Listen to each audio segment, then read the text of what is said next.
શું તમે ક્યારેય ઉલ્લાસનગરની ફેમસ છોલે પેટીસ ખાધી છે? નહીં ને? તમારામાંથી તો ઘણાને પ્રશ્ન પણ હશે કે આ ઉલ્લાસનગર ક્યાં આવ્યું. તમે ગૂગલ પર જઈ અને સર્ચ કરજો. આ ત્યાંની બહુ ફેમસ વાનગી છે. તો ચલો, આપણે પેટીસ બનાવવા માટે સૌથી પહેલા અહીંયા 2 કપ બાફેલા બટેટા લીધા છે. એને મેં મેશ કરી દીધા છે. અહીંયા આપણે અડધી ચમચી આદુ મરચાંની પેસ્ટ એડ કરીએ છીએ. 1 ચમચી કોથમીર લઈએ છીએ. મીઠું લઈએ છીએ સ્વાદ પ્રમાણે. હવે એને હાથેથી મિક્સ કરી લઈએ. પેટીસનું આઉટર લેયર રેડી છે. પેટીસનું સ્ટફિંગ બનાવવા માટે આપણે અહીંયા 1 કપ પલાળી અને બાફેલી ચણાની દાળ લીધી છે. આને મેં આખી રાત પલાળી રાખી હતી અને પછી 1 સીટી કરી લીધી છે. 1 ચમચી ગરમ મસાલો એડ કરીએ છીએ. અડધી ચમચી ચાટ મસાલો એડ કરીએ છીએ. 1 ચમચી કોથમીર એડ કરીએ છીએ. અડધી ચમચી કાશ્મીરી લાલ મરચું એડ કરીએ છીએ.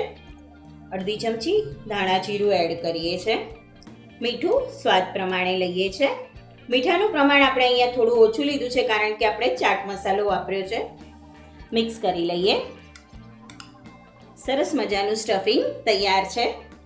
હવે આપણે પેટીસને વાળી લઈએ.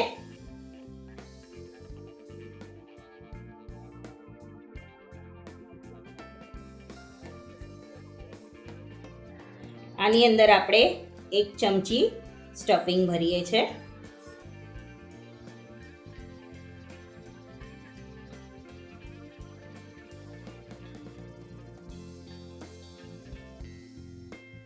જો આવી સરસ પેટીસ વાળવાની છે. આવી જ રીતે આપણે બીજી પેટીસ વાળી લઈએ.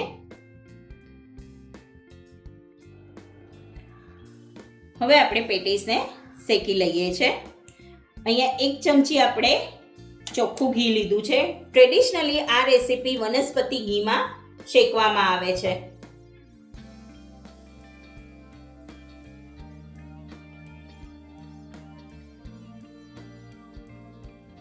હવે આપણે પેટીસને મૂકી દઈએ.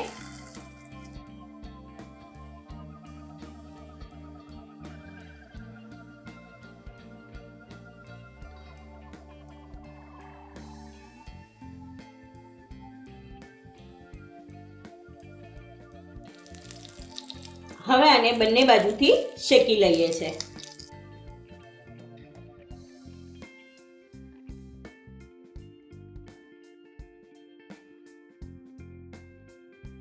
છોલે પેટીસને સર્વ કરીએ.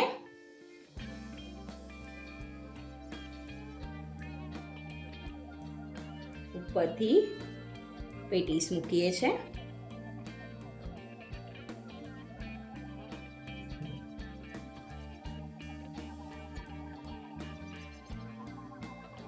સરસ મજાની કોથમીર, ફુદીના, આંબલી, ખજૂર, ગોળ આ બધું મિક્સ કરી અને આ એક ચટણી બનાવવામાં આવે છે.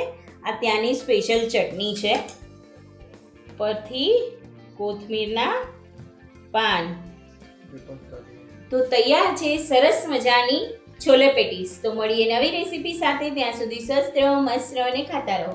Thank you. લાઈક કરો, શેર કરો, સબસ્ક્રાઇબ કરો.